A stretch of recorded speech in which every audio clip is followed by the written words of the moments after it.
ನಮಸ್ತೆ ಗೆಳೆಯರೆ. High voltage border Gavaskar test ಸರಣಿಯ ಮೊದಲ ಟೆಸ್ಟ್ನಲ್ಲಿ ಜಸ್ಪ್ರೀತ್ ಬುಮ್ರಾ ಮಾರಕ ಬೌಲಿಂಗ್ ಹಾಗೂ ಜೈಸ್ವಾಲ್ ವಿರಾಟ್ ಕೊಹ್ಲಿ ಅವರ ಬೊಂಬಾಟ್ ಬ್ಯಾಟಿಂಗ್ನಿಂದ ಪರ್ತ್ನಲ್ಲಿ ನಡೆದ ಟೆಸ್ಟ್ನಲ್ಲಿ ಟೀಂ ಇಂಡಿಯಾ 285 ರನ್ಗಳ ಭರ್ಜರಿ ಗೆಲುವು ದಾಖಲಿಸಿದೆ. ರೋಹಿತ್ ಶರ್ಮಾ ಅವರು ಇಲ್ಲದ ಕಾರಣ ಕ್ಯಾಪ್ಟನ್ ಆಗಿದ್ದ ಬುಮ್ರಾ ಟಾಸ್ ಗೆದ್ದು ಬ್ಯಾಟಿಂಗ್ ಆಯ್ಕೆ ಮಾಡಿಕೊಂಡರು. ಮೊದಲ ಇನ್ನಿಂಗ್ಸ್ನಲ್ಲಿ ಆಸೀಸ್ ಬೌಲರ್ಗಳ ಮಾರಕ ಬೌಲಿಂಗ್ಗೆ ಟೀಂ ಇಂಡಿಯಾ ಬ್ಯಾಟರ್ಗಳು ತತ್ತರಿಸಿ ಹೋದರು. ಕೇವಲ 150 ರನ್ಗೆ ಆಲ್ಔಟ್ ಆದರು.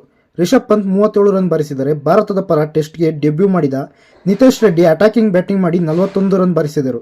ಇದರಿಂದ ಭಾರತ 150 ರನ್ ಗಳಿಸಿತು. ಆಸೀಸ್ ವೇಗಿಗಳು ಎಲ್ಲ 10 ವಿಕೆಟ್ಗಳನ್ನು ಬೇಟೆಯಾಡಿದರು.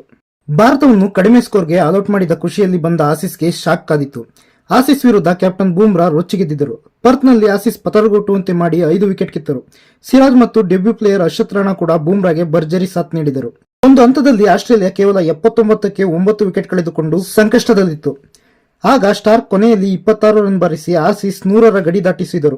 ಆಸೀಸ್ ಕೇವಲ 104 ರನ್ಗೆ ಆಲ್ಔಟ್ ಮಾಡಿದ ಟೀಂ ಇಂಡಿಯಾ 46 ರನ್ಗಳ ಲೀಡ್ ಪಡೆದುಕೊಂಡಿತು.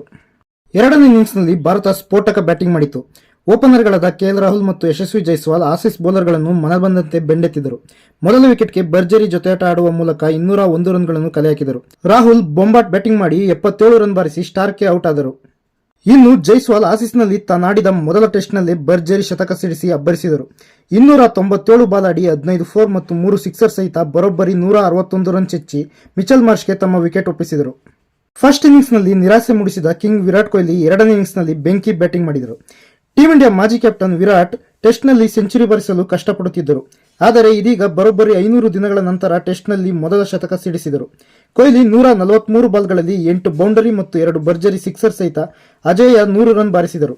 ಇದು ಟೆಸ್ಟ್ ಕ್ರಿಕೆಟ್ನಲ್ಲಿ ಕೊಹ್ಲಿ ಬಾರಿಸಿದ 33ನೇ ಹಾಗೂ ಒಟ್ಟಾರೆಯಾಗಿ ಅವರ 81ನೇ ಸೆಂಚುರಿಯಾಗಿದೆ. ಅಂತಿಮವಾಗಿ ಟೀಂ ಇಂಡಿಯಾ 6 ವಿಕೆಟ್ಗೆ 487 ರನ್ ಬಾರಿಸಿ ಡಿಕ್ಲೇರ್ ಮಾಡಿ ಆಸೀಸ್ ಟೆಸ್ಟ್ ಗೆಲ್ಲಲು 534 ರನ್ಗಳ ಬಿಗ್ ಟಾರ್ಗೆಟ್ ನೀಡಿತು. ಕಠಿಣ ಗುರಿ ಬೆನ್ನುತ್ತಿದ್ದ ಆಸ್ಟ್ರೇಲಿಯಾ ಟೀಂ 3ನೇ ದಿನದ ಅಂತ್ಯದಲ್ಲಿ ಕೇವಲ 17 ರನ್ಗೆ 4 ವಿಕೆಟ್ ಕಳೆದುಕೊಂಡು ಸಂಕಷ್ಟದಲ್ಲಿತ್ತು. ನಂತರ ಭಾರತಕ್ಕೆ ತಲೆನೋವಾದ ಟ್ರಾವಿಸ್ ಹೆಡ್ 89 ರನ್ ಬಾರಿಸಿದರೆ ಮಾರ್ಷ್ 47 ಮತ್ತು ಕ್ಯಾರಿ 36 ರನ್ ಗಳಿಸಿದರು. ಆದರೆ ನಮ್ಮ ಟೀಂ ಇಂಡಿಯಾ ಬೌಲರ್ಗಳ ಅವಳಿಗೆ ಕಂಗೆಟ್ಟ ಕಂಗರುಗಳು 58.4 ಓವರ್ಗಳಲ್ಲಿ 238 ರನ್ ಗಳಿಸಿ ಆಲ್ಔಟ್ ಆದರು. ಭಾರತ ವಿರುದ್ಧ 285 ರನ್ಗಳ ಹೀನಾಯ ಸೋಲು ಅನುಭವಿಸಿದರು. ಭಾರತದ ಪರ 2 ಇನ್ನಿಂಗ್ಸ್ನಲ್ಲಿ ಬೆಂಕಿ ಬಿರುಗಾಳಿ ಬೌಲಿಂಗ್ ಮಾಡಿ 8 ವಿಕೆಟ್ ಕಬಳಿಸಿದ Bumrah player of the match ಆದರು. ಇದರೊಂದಿಗೆ 5 ಮ್ಯಾಚ್ಗಳ ಬಾರ್ಡರ್ ಗವಾಸ್ಕರ್ ಸರಣಿಯಲ್ಲಿ ಭಾರತ 1-0 ಮುನ್ನಡೆ ಪಡೆದುಕೊಂಡಿದೆ.